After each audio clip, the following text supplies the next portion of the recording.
میت کو قبلے کی طرف رکھا جائے، اور نماز جنازہ پڑھانے والا امام اگر میت مرد ہو تو اس کے سر کے برابر کھڑا ہو. مثال کے طور پر سامنے میت ہے اور مرد ہے تو امام اس جگہ پہ کھڑا ہو، اور اگر میت عورت ہے تو درمیان میں کھڑا ہو نماز جنازہ پڑھانے والا. اور نماز جنازہ کس کو پڑھانا چاہیے؟ نماز جنازہ پڑھانے کے لیے سب سے پہلے اس کو ترجیح دینی چاہیے جس کے بارے میں میت نے وصیت کی ہو، بشرط یہ کہ جس کے بارے میں وصیت کی ہے وہ اس آدمی کا عقیدہ صحیح ہو اور نیک آدمی ہو. اگر میت کے لواحقین سمجھتے ہیں کہ اس کا عقیدہ صحیح نہیں ہے اور یہ اچھا آدمی نہیں ہے، میت نے اپنی دوستی کی بیس پر اس کو وصیت کر دی ہے، اس سے بہتر ہیں دوسرے لوگ جنازہ پڑھانے والے، تو پھر ان کو ترجیح دی جائے گی. اور اس سے میں بھی اگر وہ میت کا قریبی رشتہ دار جنازہ پڑھا سکتا ہو تو اس کو ترجیح دی جائے گی. اگر کوئی کسی کے بارے میں وصیت بھی نہیں کی اور کوئی قریبی بھی جنازہ نہیں پڑھا سکتا تو پھر جو اس علاقے کا امام ہوگا اس کو ترجیح دی جائے گی، وہ نماز جنازہ پڑھائے گا. تو نماز جنازہ رسول اکرم صلی اللہ علیہ وسلم نے جب پڑھائی تو امام تو یہاں کھڑا ہوگا، اس کے بعد صفیں بہتر ہے کہ تاک تعداد میں ہوں، 1 3 5. اگر نہ بھی تاک تعداد ہو، 2 بھی ہوں تو ٹھیک ہے، لیکن افضل اور بہتر ہے کہ تاک تعداد میں ہو. اور اس کے بعد نماز جنازہ کا طریقہ، نماز جنازہ میں سب سے پہلے 4 تکبیریں ہوں گی. پہلی تکبیر میں اللہ اکبر کہہ کر ہاتھ اٹھائیں اور سینے پہ ہاتھ باندھ لیں، اور اس کے بعد پھر قرات کریں. اب قرات کے بارے میں کہاں سے قرات شروع کی جائے؟ عمومی طور پر احادیث کے اندر ذکر ہے، بخاری شریف کے اندر یہ کہ حضرت ابن عباس رضی اللہ تعالیٰ نے نماز جنازہ پڑھائی اور انہوں نے سورہ فاتحہ پڑھی اور اونچی آواز سے پڑھی، جہرا بہا. تو جب لوگوں نے پوچھا، جو ظاہر بات ہے تابعین تھے، ان کے شاگرد تھے، تو فرمایا میں نے اس لیے کیا ہے لتعلموا انہا سنت و حق، تاکہ تمہیں پتہ چل جائے کہ یہی رسول اکرم صلی اللہ علیہ وسلم کی سنت ہے اور یہی صحیح طریقہ ہے. اور نسائی شریف کی صحیح حدیث کے اندر یہ بات موجود ہے کہ قرأ الفاتحۃ و سورۃن، کہ سورۃ فاتحہ پڑھی اور ایک سورت اور ساتھ پڑھی، کوئی اور سورت ملائی، خواہ سورت اخلاص پڑھ لیں، خواہ کسی سورت کی چند آیات پڑھ لیں.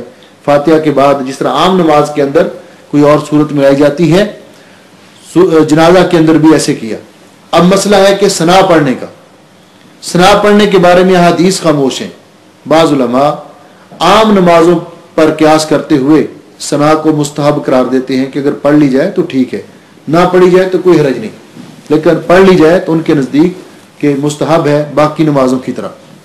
لیکن ثنا کے اندر جو الفاظ کی زیادتی اپنی طرف سے کی جاتی ہے کہ عام روٹین سے ہٹ کر عام نماز میں پڑھیں گے تو سبحانک اللہم و بحمدک و تبارک اسمک و تعالی جدک ولا الہ غیرک. لیکن نماز جنازہ میں بالخصوص یہ کہا جاتا ہے کہ وہ سبحانک اللہم و بحمدک و تبارک اسمک و تعالی جدک و جل ثناؤک. یہ جل ثناؤک کے جو لفظ استعمال کیے جاتے ہیں یہ حدیث پاک میں نہیں ہے. پہلی بات تو ثنا پڑھنے کا ذکر نہیں، پھر یہ الفاظ کی زیادتی تو بالکل بھی نہیں ہے. اس کے بعد سورہ فاتحہ، سورہ فاتحہ کے بعد کوئی اور سورت، اور اس کے بعد پھر اللہ اکبر کہہ کر ہاتھ اٹھا کر پھر سینے پر ہاتھ باندھ لیں، اور اس کے بعد پھر درود پڑھیں، درود ابراہیمی. اللہم صلی علی محمد وعلی آل محمد کما صلیت علی ابراہیم وعلی آل ابراہیم انک حمید مجید. اللہم بارک علی محمد وعلی آل محمد کما بارکت علی ابراہیم وعلی آل ابراہیم انک حمید مجید. یہ کتنی تکبیریں ہوں گی؟ 2 تکبیریں. اور ہر تکبیر کے ساتھ ہاتھ اٹھا کر کندھوں کے برابر سینے پہ ہاتھ باندھنا رسول اکرم صلی اللہ علیہ وسلم سے ثابت ہے. ہر تکبیر کے بعد ہاتھ اٹھانا اور پھر ہاتھ باندھنا چاہیے، یہ رسول اکرم صلی اللہ علیہ وسلم سے صحیح حدیث میں ثابت ہے. اس کے بعد جب ہم تیسری تکبیر کہیں گے تو تیسری تکبیر کے بعد دعا پڑھیں گے. دعا کون سی؟ رسول اکرم صلی اللہ علیہ وسلم نے کئی دعائیں پڑھی ہیں، اس میں ایک دعا وہ ہے جو حضرت عوف بن مالک رضی اللہ تعالیٰ عنہ نے روایت فرمائی کہ میں نے رسول اکرم صلی اللہ علیہ وسلم کے پیچھے نماز جنازہ پڑھی، وحفظت من دعائہ، تو میں نے نبی پاک صلی اللہ علیہ وسلم کی دعا یاد کی. جس کا معنی یہ ہے کہ کیسے یاد کی کہ رسول اکرم صلی اللہ علیہ وسلم نے اونچی آواز میں پڑھی تھی تب صحابی نے پیچھے کھڑے ہو کر سن کر یاد کر لی. تو نماز جنازہ سرن بھی یعنی آہستہ آواز سے بھی اور بلند آواز سے بھی دونوں طرح پڑھنا جائز ہے, اونچی آواز میں بھی اور آہستہ آواز میں بھی. اونچی آواز میں پڑھا تھا تو صحابی نے یہ دعا یاد کی تھی, اور دعا کیا ہے؟ اللہم اغفر لہ وارحمہ. اور یہ دعا اتنی قیمتی دعا ہے, اور رسول اکرم صلی اللہ علیہ وسلم کی ساری دعائیں بڑی قیمتی ہیں کہ جب آپ نے نماز جنازہ پر یہ دعا پڑھی تو حضرت عوف بن مالک کہتے ہیں کہ میں نے دل میں خواہش کی کہ کاش آج یہ میری میت ہوتی اور نبی پاک صلی اللہ علیہ وسلم میرے لیے یہ دعا فرماتے. تو یہ دعا تقریباً تمام بھائیوں کو یاد ہونی چاہیے. اللہم اغفر لہ وارحمہ, اے اللہ اس میت کو بخش دے اور اس پہ رحم فرما. وعافہ واعف عنہ, اللہ اس میت کو عافیت عطا کر اور اس کو معاف کر دے, اس سے درگزر فرما. وَأَكْرِمْ نُزُلَهُ وَوَسِّعْ مُدْخَلَهُ, اللہ اس کی مہمانی اچھی کر, یہ مہمان تیرے پاس آ گیا ہے تو اس کی عزت اور تکریم, عزت افزائی فرما, اور اس کی قبر کو وسیع کر دے, کشادہ کر دے. وَاغْسِلْهُ بِالْمَاءِ وَالثَّلْجِ وَالْبَرَدِ, اللہ اس میت کو دھو دے پانی کے ساتھ, برف کے ساتھ اور اولوں کے ساتھ, یعنی اس گناہوں سے بالکل اس کو پاک صاف کر دے. وَنَقِّهِ مِنَ الْخَطَايَا كَمَا نَقَّيْتَ الثَّوْبَ الْأَبْيَضَ, اس کو گناہوں سے اس طرح صاف کر دے جس طرح سفید کپڑے کو تو میل اور کچیل سے صاف کر دیتا ہے. وَأَبْدِلْهُ دَارًا خَيْرًا مِّن دَارِهِ, اللہ اس کو دنیا کے گھر سے بہتر گھر عطا فرما. وَأَهْلًا خَيْرًا مِّنْ أَهْلِهِ, دنیا کے اہل خانہ سے بہتر اہل خانہ اس کو عطا فرما. وَزَوْجًا خَيْرًا مِّن زَوْجِهِ, دنیا کے جوڑے سے بہتر اس کو جوڑا عطا فرما, اگر بیوی ہے تو شوہر, اگر شوہر ہے تو بیوی. وَأَدْخِلْهُ الْجَنَّةَ وَأَعِذْهُ مِنْ عَذَابِ الْقَبْرِ وَمِنْ عَذَابِ النَّارِ, اللہ اس کو جنت میں داخل فرما اور اس کو قبر کے عذاب سے اور جہنم کے عذاب سے محفوظ فرما. وَأَعِذْهُ مِنْ عَذَابِ الْقَبْرِ وَمِنْ عَذَابِ النَّارِ, قبر کے عذاب سے اور جہنم کے عذاب سے اس کو محفوظ فرما. یہ دعا صحیح مسلم شریف کے اندر موجود ہے. اسی طرح رسول اکرم صلی اللہ علیہ وسلم نے اور دعائیں بھی پڑھی ہیں. مثال کے طور پر آپ نے یہ دعا بھی پڑھی, اللہم اغفر لحینا و میتنا, اے اللہ ہمارے زندوں کو بھی بخش دے, ہمارے فوت شدگان کو بھی بخش دے. وشاہدنا و غائبنا, اور ہمارے جو یہاں موجود ہیں ان کو بھی بخش دے, جو یہاں موجود نہیں ان کو بھی بخش دے. وصغیرنا و کبیرنا, ہمارے بڑوں کو بھی اور چھوٹوں کو بھی بخش دے. وذکرنا و انثانا, اور ہمارے مردوں کو بھی اور ہماری عورتوں کو بھی بخش دے. اللہم من احییتہ منا فاحیہ علی الاسلام, اللہم من احییتہ منا فاحیہ علی الاسلام, اللہ تو ہم میں سے جس کو زندہ رکھ اس کو اسلام پر زندہ رکھ. ومن توفیتہ منا فتوفہ علی الایمان, اور جس کو تو ہم میں فوت کرے اس کو ایمان پر موت عطا کر. اللہم لا تحرمنا اجرہ ولا تفتنا بعدہ, اللہ ہمیں اس کے اجر سے محروم نہ کرنا اور اس کے بعد کسی فتنے میں مبتلا نہ کرنا. آپ یہ بھی دعا پڑھا کرتے تھے, اللہم ان فلان ابن فلان, نام لیا کرتے تھے اس کا, اے اللہ فلان کا بیٹا فلان, فی ذمتک و حبل جوارک, اللہ یہ تیرے حوالے ہے اور تیری پناہ میں ہے. فقہی فتنۃ القبر و عذاب النار, اس کو قبر کی آزمائش اور جہنم کے عذاب سے محفوظ فرما. انت وانت اہل الوفاء والحق, اللہ تو وعدوں کو پورا کرنے والا اور تیرے وعدے برحق ہیں. فاغفر لہ وارحمہ, اس کو بخش دے اور اس پہ رحم فرما. انک انت الغفور الرحیم, اللہ تو بخشنے والا مہربان ہے. اور بھی دعائیں ہیں رسول اکرم صلی اللہ علیہ وسلم جو پڑھا کرتے تھے. اور یہ دعائیں پڑھنے کے بعد پھر چوتھی تکبیر اللہ اکبر, ہاتھ باندھ کے پھر سلام, السلام علیکم ورحمۃ اللہ. نماز جنازہ میں سلام پھیرنا ایک طرف بھی نبی علیہ السلام سے ثابت ہے, اور سلامہ کا لفظ کا یہ معنی بھی محتمل ہے کہ دونوں طرف بھی سلام پھیرا جا سکتا ہے. تو ایک طرف پھیر لیں تب بھی کافی ہے, دونوں طرف پھیر لیں تب بھی جائز ہے. سلام پھیرنے کے بعد نماز جنازہ مکمل ہو گئی. اس کے بعد ہاتھ اٹھا کر دعا کرنا رسول اکرم صلی اللہ علیہ وسلم سے ثابت نہیں ہے. آپ نے قبر میں دفن ہونے تک اس درمیان میں کوئی ہاتھ اٹھا کر دعا نہیں کی, اور اس کے بعد میت کو قبر میں دفن کرنے کا طریقہ. یہ نماز جنازہ کا مختصر طریقہ جو میں نے آپ کے سامنے بیان کیا.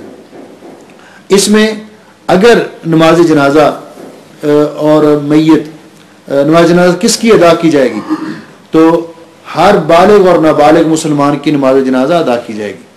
لیکن وہ بچہ جو فوت ہو جاتا ہے، فوت ہونے سے پیدا ہونے سے پہلے فوت ہو جاتا ہے، فوت ہوا پیدا ہوتا ہے، کیا اس کی نماز جنازہ ادا کی جائے گی یا نہیں؟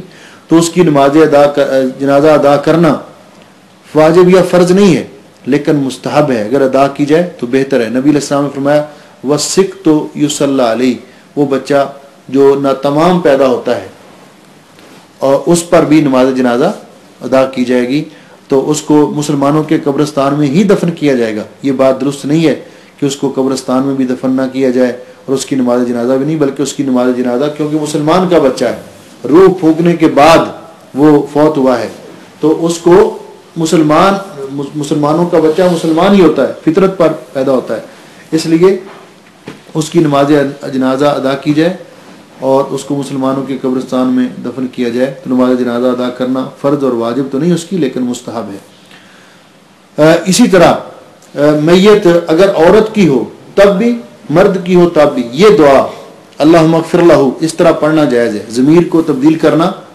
ضروری نہیں ہے، اس لیے کہ لفظ میت اس کے اندر مرد بھی شامل ہے، مذکر بھی شامل ہے اور مؤنث بھی شامل ہے، اس لیے اللہم اغفر لہ وارحمہ یہ عورت کے لیے بھی کہا جا سکتا ہے اور مرد کے لیے، کیونکہ مراد یہ ہوتا ہے کہ اللہ اس میت کو بخش دے، تو میت مرد بھی ہو سکتی ہے اور عورت بھی ہو سکتی ہے، اس لیے یہ ضمیریں اس طرح بدلنا کہ اگر عورت کی میت ہے تو اللہم اغفر لہا وارحمہا وعافہا واعف عنہا، یہ لازمی نہیں ہے۔ اس کے بعد میں ایک دو چیزیں جو ابتدا میں رہ گئیں کہ جب میت کے جسم سے کپڑے اتارے جائیں گے تو میت کے جو مصنوعی اعضاء ہیں، مثال کے طور پر دانت کوئی سونے کا لگایا تھا یا اور کوئی کسی کو کوئی اور عضو اس کا نقصان تھا تو اس کی جگہ پہ لگایا، تو مصنوعی اعضاء اتار لیے جائیں گے۔ لیکن اگر میت کے یہ دانت وغیرہ جو اتارنے مشکل ہیں تو اس کے لیے زبردستی نہیں کی جائے گی، زبردستی اس کو منہ کھول کر نہیں اتارا جائے گا، بلکہ اس کو ویسے ہی رہنے دیں۔ اسی طرح اگر لمبی بیماری کی وجہ سے میت کے یہ مونچھیں وغیرہ بڑھ چکی ہیں، حجامت بال بڑھ چکے ہیں اور منظر اچھا نہیں ہے تو اس کے بالوں کو سنوارنا یہ بھی درست ہے، ناخن بڑھ چکے ہیں تو ان کو بھی اتارنا مستحب ہے۔ جہاں تک زیر ناف بالوں کا تعلق ہے، بغلوں کے بال اتارنا یہ بھی مستحب ہے۔ تو زیر ناف بالوں کے بارے میں علماء کی دو آراء ہیں۔ حضرت ابن عباس رضی اللہ عنہ سے ایک قول ہے کہ یہ بھی اگر پردے کے ساتھ اتار لیے جائیں تو مستحب ہے، اور بعض علماء کہتے ہیں کہ چونکہ اس میں صدر کے کھلنے کا خدشہ زیادہ ہے اس کو اسی حالت پہ چھوڑ دیا جائے، لیکن میں سمجھتا ہوں کہ آج کے دور میں یہ کوئی مشکل نہیں ہے۔ اگر کوئی کریم وغیرہ کے ذریعے جو استنجا جس طرح انسان کرواتا ہے تو اگر کریم وغیرہ کے ذریعے اس کی صفائی بھی ہو جائے تو اس میں بھی کوئی حرج نہیں، بلکہ یہ مستحب امر ہے۔ آپ کچھ پوچھنا چاہتے تھے؟ ہاں، باقی رہ گئی بات کہ عورت کو کفن دیا جائے گا 5 کپڑوں میں، عورت کو کفن دیا جائے گا 5 کپڑوں میں، جن میں 2 چادریں ہوں گی، ایک ازار ہوگا، ایک قمیص ہوگی اور ایک اوڑھنی ہوگی۔ 5 کپڑوں کے اندر عورت کو کفن دیا جائے گا۔ جی آپ نے کہا کہ وہ وصیت کی تھی کہ ابو بکر صدیق نے، ہاں جی، کہ ان کی بیوی ان کو جو ہے وہ جی غسل دے، تو وہ عورتوں جو ہے وہ مردوں کو جو ہے غسل دے۔ ہاں جی، بیوی جو ہے اپنے شوہر کو غسل دے سکتی، عام عورتیں نہیں، بیوی اپنے شوہر کو غسل دے سکتی ہے اور شوہر اپنی بیوی کو غسل دے سکتا ہے۔ ہمارے معاشرے کا یہ ایک بہت بڑا المیہ ہے کہ ساری عمر جنہوں نے زندگی ایک ساتھ گزاری ہوتی ہے، سب کچھ ایک دوسرے کا انہوں نے دیکھا دکھایا ہوتا ہے، جانتے ہوتے ہیں، ان کے اوپر تو پابندی ہے، وہ چارپائی کو ہاتھ بھی نہیں لگا سکتا، اور وہ گاؤں کا اور کوئی بھی بندہ آ کر چارپائی کو کندھا دے سکتا ہے، سارے آ کر۔ پہلی بات تو یہ کہ غیر محرم کو جس طرح زندہ عورت کا چہرہ دیکھنا جائز نہیں، تو فوت شدہ عورت کا بھی چہرہ اس کو نہیں دیکھنے دینا چاہیے، اور یہ میت کے لواحقین کی بڑی کوتاہی ہوگی کہ ایک عورت ساری عمر پردہ کرتی ہے اپنی زندگی میں، کسی کو اپنا چہرہ نہیں دیکھنے دیتی، اب جب وہ بے باس فوت ہو گئی ہے تو یہ جس کو چاہے اس کو دکھاتے پھریں، یہ درست نہیں، اس کے یہ ذمہ دار ہوں گے۔ دوسری بات یہ ہے کہ حدیث پاک میں تو یہ آتا ہے کہ اسماء بنت امیس انہوں نے حضرت ابوبکر صدیق کو غسل دیا، حضرت علی رضی اللہ عنہ نے سیدہ فاطمہ الزہرا کو غسل دیا، تو میاں اپنی بیوی کو غسل بھی دے سکتا ہے، ہمارے ہاں اس کو چہرہ بھی نہیں دیکھنے دیتے غسل، اور یہ زیادتی ہے سراسر کہ اور باقی سارے اس کو اٹھائیں چارپائی، کہتے ہیں یہ اس کی چارپائی کو ہاتھ بھی نہیں لگا سکتا. کیوں؟ اس لیے کہ نکاح ٹوٹ گیا. نکاح ہی ٹوٹا ہے نا، اگر یہی سمجھنا ہے. میں تو کہتا ہوں کہ نکاح بھی نہیں ٹوٹا، اس لیے کہ دنیا کے اندر جو بیوی ہے، ٹھیک ہے، اللہ تعالیٰ نے رشتہ اتنا کیا ہے پکا مضبوط کہ اگر یہ نیک ہو، شوہر بھی نیک ہو، تو جنت میں بھی یہ اس کی بیوی ہوگی، یہ اس کے ساتھ ہوگی. تو اگر نکاح ٹوٹنے کا یہ معنی ہے تو پھر اس کا معنی یہ ہے کہ اس شوہر کو اس کا وارث بھی نہیں بننا چاہیے، بیوی کی جائیداد کا وارث نہیں بننا چاہیے، بیوی کو شوہر کی جائیداد کا وارث نہیں بننا چاہیے، تعلق ہی کوئی نہیں. لیکن اس طرف کوئی نہیں اس قانون کو مانتا. باقی یہ ایک مذکرے کے اندر میں نے ایک اپنی کتاب سے ہی یہ آپ کے لیے تیار کیا تھا. اس میں یہ جتنا کچھ میں نے بیان کیا ہے سارا اس کے اندر ہے، اور میں چاہوں گا کہ کوئی ساتھی اس کی فوٹو کاپی کروا کے سب ساتھیوں کو دے دیں. دفن کرنے کا طریقہ آپ نے؟ ہاں جی. دوسرا ہے دفن کرنے کا طریقہ کہ میت کو جنازہ پڑھانے کے بعد قبر پر لے گئے. تو میت کو قبر میں اتارا جائے کس طرف سے؟ پاؤں کی طرف سے. میت کو قبر میں پاؤں کی طرف سے اتارنا مستحب ہے. ادھر لوگ میت کو اپنے ہاتھوں پہ اٹھا کر ان کو پکڑائیں جو لوگ قبر کے اندر اتریں، اور قبر کے اندر اترنے والے بہتر ہے کہ 3 لوگ ہوں.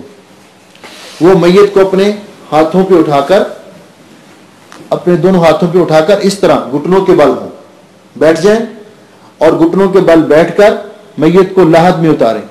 لحد میں اتار کر دعا پڑھیں، بسم اللہ وباللہ وعلی ملت رسول اللہ. یہ دعا پڑھتے ہوئے اس کو قبر میں اتاریں، اور قبر میں اس کو لٹا کر کوشش کریں کہ ہلکا سا اس کا یہ جو بائیں سائڈ ہے اس کو اوپر کر دیں، خواہ تھوڑی سی ریت وغیرہ نیچے ڈال کر، یہ کوئی چیز مٹی نرم ڈال کر، تاکہ اس کا تھوڑا سا رخ قبلے کی طرف ہو جائے. اس کے بعد نبی علیہ السلام نے فرمایا کہ جس طرح، اور حضرت ابو ہریرہ نے بھی وصیت کی تھی کہ وَانْصِبُوا عَلَيَّ لَبَنًا، کہ اس کے بعد اینٹیں، کچی اینٹیں، وہ ان کے ذریعے لحد کو بند کر دیا جائے. بند کرنے کے بعد ان کی جو دراڑیں وغیرہ ہیں ان میں ریت وغیرہ ڈال کے بند کرنے کے بعد پھر اس کے اوپر مٹی ڈالی جائے. مٹی ڈالتے ہوئے آپ نے فرمایا کہ قبر کو بہت اونچا نہ بنایا جائے، 1 شبر، 1 بلشت قبر اونچی ہو.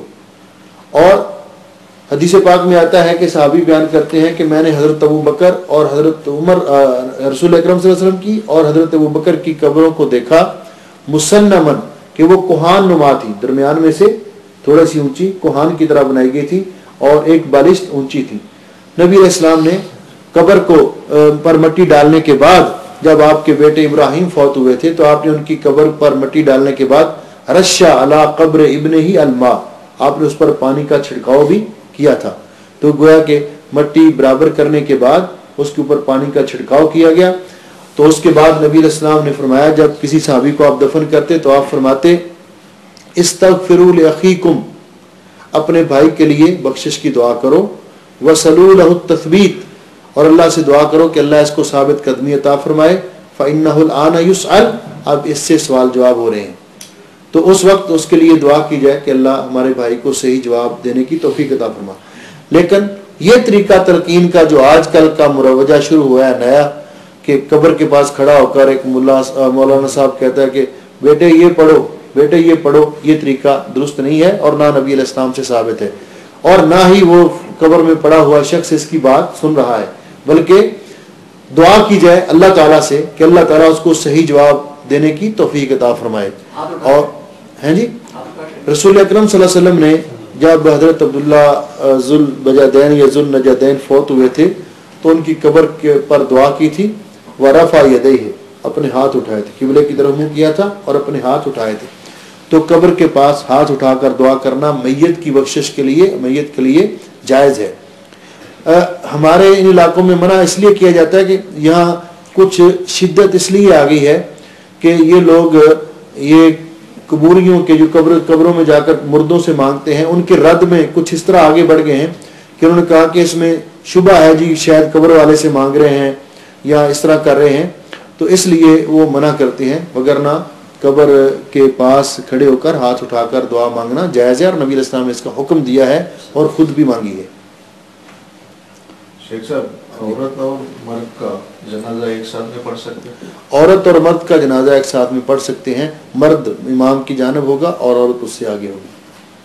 اور ایسی صورت میں ظاہر بات ہے جو امام جس کے پاس کھڑا ہوگا اسی کے حساب سے کھڑا ہوگا مرد کے سر کے برابر. جب قبلہ کی طرف رخ کر کے جب دعا مانگتے ہیں تو قبر پیچھے رکھنی چاہیے پیٹھ پہ؟ دونوں طرح جائز ہے. آپ قبر کے اس طرف کھڑے ہو جائیں, دعا تو اس میت کے لیے کر رہے ہیں. جی ہاں جی. اور ایک روایت میں جو مسلم شریف کے اندر ہے کہ حضرت عمر بن عاص رضی اللہ تعالیٰ نے جو وصیت کی تھی کہ مجھے دفن کرنے کے بعد اقیموا حول قبری, اس کا معنی ہے کہ قبر کے گرد بھی کھڑے ہو کر دعا کر سکتے ہیں. اور استقبال قبلہ اس صورت میں لازمی بھی نہیں ہے یہ لوگ ممکن ہو قبلے کی طرف ان کا منہ ہو جائے, اور تو اگر دعا اس میت کے لیے کرنی ہے. سب کا نظریہ یہ ہے کہ ہم اللہ نے اللہ سے مانگنا ہے.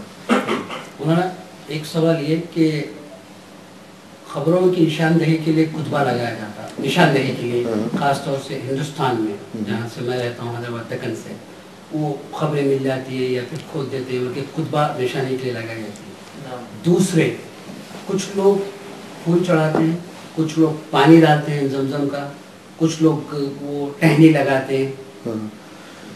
دیکھیے رسول اکرم صلی اللہ علیہ وسلم نے فرمایا کہ نہا رسول اللہ صلی اللہ علیہ وسلم ان یجسس القبر وان یقعد علیہ وان یبنى علیہ وان یکتب علیہ. ایک روایت میں, اور یہ روایت بھی صحیح ہے, کہ نبی علیہ السلام نے قبر کو پختہ بنانے سے, قبر پر عمارت بنانے سے, قبر کے اوپر بیٹھنے سے, ویسے بیٹھنا یا مجاور بن کر بیٹھنے سے, اور قبر کے اوپر کچھ لکھنے سے منع کیا ہے. وان یکتب علیہ, کچھ لکھنے سے منع کیا ہے. ہاں لکھنے کے علاوہ اگر کوئی پتھر یا اس طرح کی چیز رکھ کر کوئی علامت کے طور پر رکھتا ہے تو ٹھیک ہے, لیکن لکھنے سے آپ نے منع فرمایا ہے.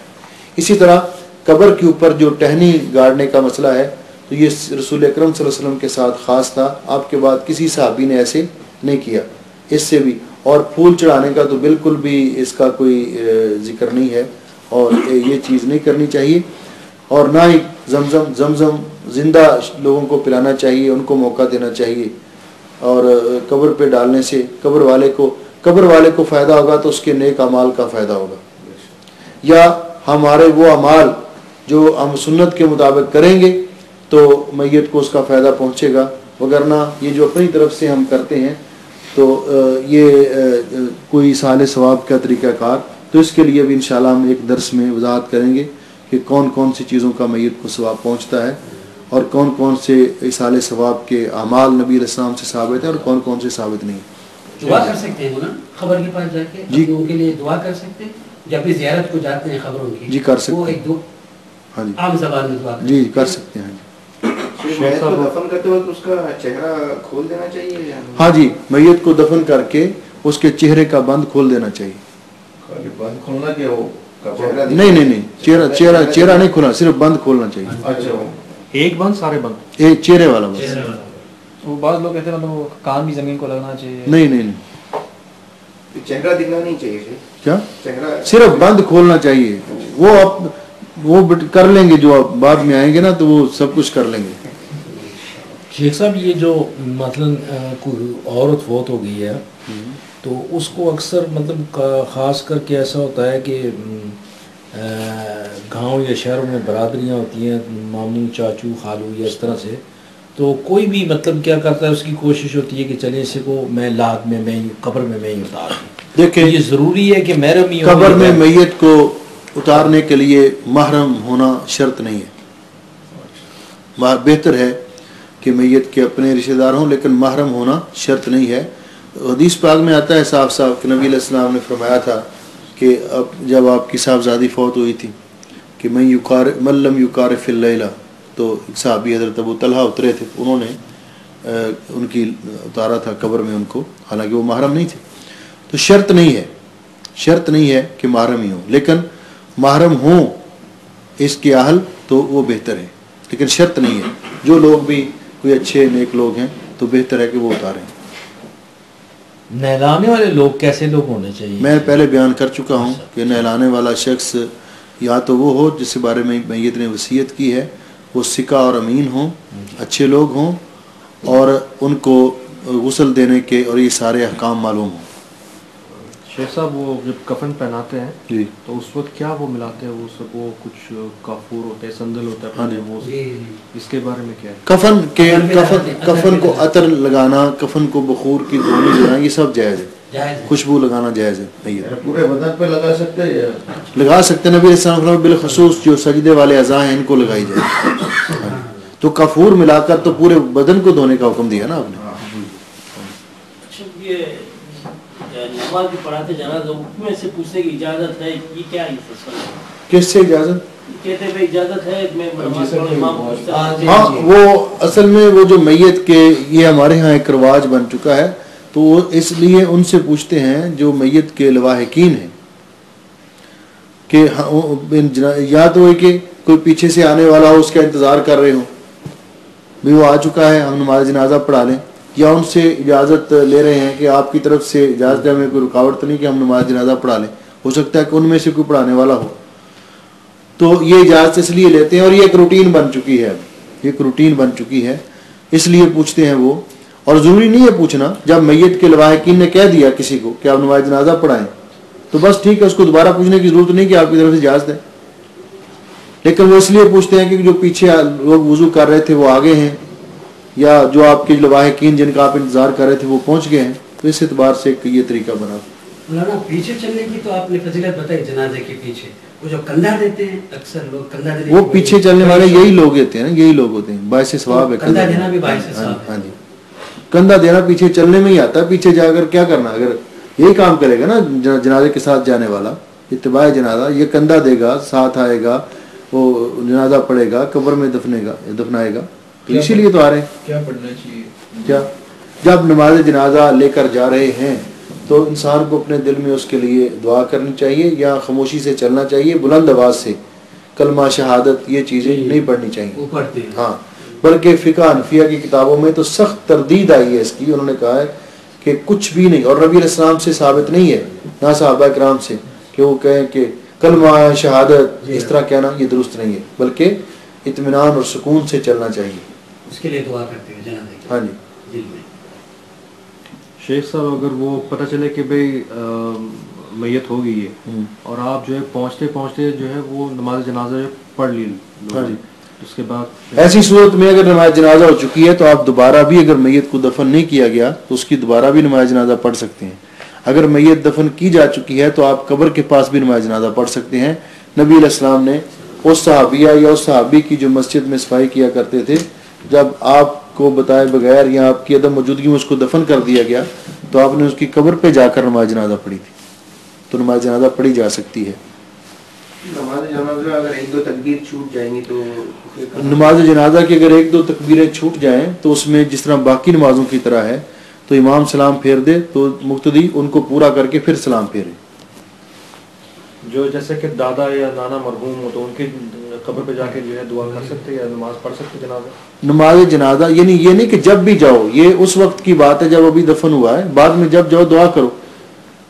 یہ تو نہیں کہ آدمی جب بھی جائے تو ہر ہفتے کے بعد وہاں نماز جنازہ پڑھے، یہ نہیں.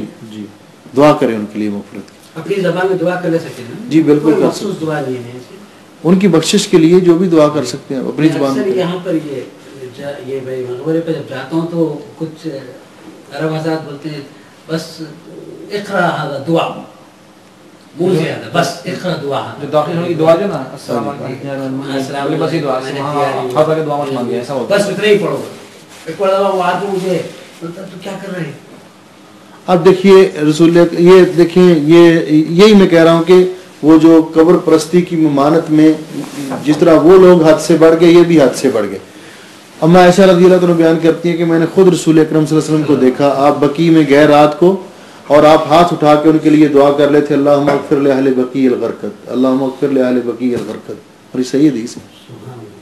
تو اس لیے یہ جو ہے نا، اور دوسرا یہ کہ جو دعا ہے میت کے لیے، وہ دعا تو پڑھنی چاہیے لازمی قبرستان میں جانے کی، لیکن اس کے علاوہ بھی بخشش کی دعا ان کے لیے کرنے میں کوئی حرج نہیں. اچھا شیخ صاحب، یہ میت کی نماز عورتیں پڑھ سکتی ہیں؟ جی پڑھ سکتی ہیں. جب عورت کو نماز جنازہ کے پیچھے جانے سے منع کیا گیا ہے، جی، جیسے کہ ام عطیہ رضی اللہ عنہ کی حدیث ہے. لیکن اگر ایسی صورتحال ہو کہ مثلا مسجد میں نماز جنازہ پڑھائی جاتی ہے تو اس وقت عورتیں بھی اگر ان کا مصلی نساء ہے یا ان کے لیے جگہ ہے مسجد میں، جس طرح حرم ہے، مسجد نبوی ہے، یہاں کی مسجدیں ہیں تو عورتیں پڑھ سکتی ہیں۔ حدیث پاک میں آتا ہے جب حضرت سعد ابن ابی وقاص فوت ہوئے تھے تو امہات المومنین نے کہا تھا کہ ان کی نماز جنازہ مسجد میں پڑھائی جائے تاکہ ہم بھی شریک ہوں۔ تو کسی نے کہا کہ دیکھیے جی مسجد میں نماز جنازہ کیسے؟ تو اما عائشہ رضی اللہ عنہ نے فرمایا کہ یہ لوگ کتنی جلدی بھول گئے ہیں، نبی علیہ السلام نے سہل ابن بیضاء ان کی نماز جنازہ مسجد میں پڑھائی تھی اور ہم نے بھی پیچھے پڑھی تھی۔ تو عورتیں بھی اگر ایسی جگہ ہو کہ جہاں عورتیں موجود ہوں اور نماز جنازہ پڑھی جائے تو ان کو بھی نماز جنازہ پڑھنی چاہیے، شرکت کرنی چاہیے۔ غائبانہ نماز جنازے کا کیا ہوگا؟ غائبانہ نماز جنازہ پڑھی جا سکتی ہے، جس طرح نبی علیہ السلام نے نجاشی کی نماز جنازہ پڑھی تھی اور بخاری کے اندر وہ روایت موجود ہے۔ تو غائبانہ نماز جنازہ پڑھی جا سکتی ہے بغیر کسی شرط کے، شروط بعد میں لوگوں نے لگائی ہیں لیکن پڑھی جا سکتی ہے۔ عورتوں کو جانا ادھر قبرستان میں جائے؟ قبرستان میں عورتوں کو جانے کے بارے میں بڑا شدید اختلاف ہے علماء میں، لیکن صحیح بات یہ ہے کہ اگر چند شرائط کی پابندی کریں عورتیں تو وہ بھی کبھی کبھار قبرستان جا سکتی ہیں، کیونکہ ان کو بھی اسی طرح عبرت حاصل کرنے کی ضرورت ہے جس طرح مردوں کو ضرورت ہے۔ نبی علیہ السلام نے فرمایا کہ کنت نہیتکم عن زیارت القبور، میں نے آپ کو قبروں کی زیارت سے منع کیا تھا، فزوروہا، اب آپ کو اجازت ہے جا سکتے ہو۔ تو علماء نے کہا کہ یہ زوروہا کا صیغہ سب کے لیے ہے، عورتوں کے لیے بھی مردوں کے لیے بھی۔ جہاں یہ ہے کہ لعن اللہ زوارات القبور تو وہاں زوارات مبالغے کا صیغہ ہے کہ وہ عورتیں جو جاتی رہتی اکثر قبروں میں جاتی ہیں اور روٹین بنا رکھی انہوں نے، ان پہ لعنت کی گئی ہے۔ لیکن کبھی کبھار جو عورتیں جاتی ہیں پھر وہ جتھا وغیرہ بنا کر نہیں جاتی، اپنے طور پہ یا اپنے کسی محرم کے ساتھ کبھی کبھار جاتی ہیں تو اس کی اجازت ہے۔ لیکن جو روٹین بنا کے 10-12 عورتیں مل کے چلی گئی، نہ پردے کا اہتمام، وہاں جا کے رویا دھویا، تو یہ جائز نہیں، ان پر لعنت کی گئی ہے۔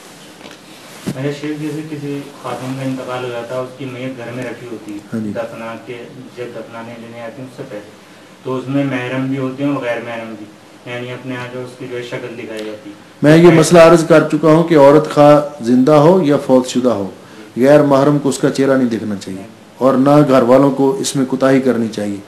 اگر گھر والے کوتاہی کریں گے تو وہ بہن جس نے ساری عمر اپنے آپ کو چھپایا تو اب یہ مرنے کے بعد اس کا چہرہ دیکھیں گے تو یہ مجرم ہوں گے، کیونکہ وہ تو بے بس سے بچارے۔ اچھا، اور جیسے آج کل فیشن چل رہا ہے، اللہ تعالیٰ ہم سب کی ماں بہنوں کو محفوظ رکھے کہ چہرہ ہی نہیں چھپاتی، ایسے گھومتی پھرتی، تو ان کے لیے بھی یہی شرط، ان کے لیے سب کے لیے یہ۔ چلو بھائی رفیق صاحب تو فون کرو۔ جزاکم اللہ خیر۔ اب دوسرا رہ گیا وہ سورج چاند گرہن کی نماز کا، یہ پھر انشاءاللہ یہ میں نے جو دیا ہے یہ کاپی کروا کے دے دینا ساتھی۔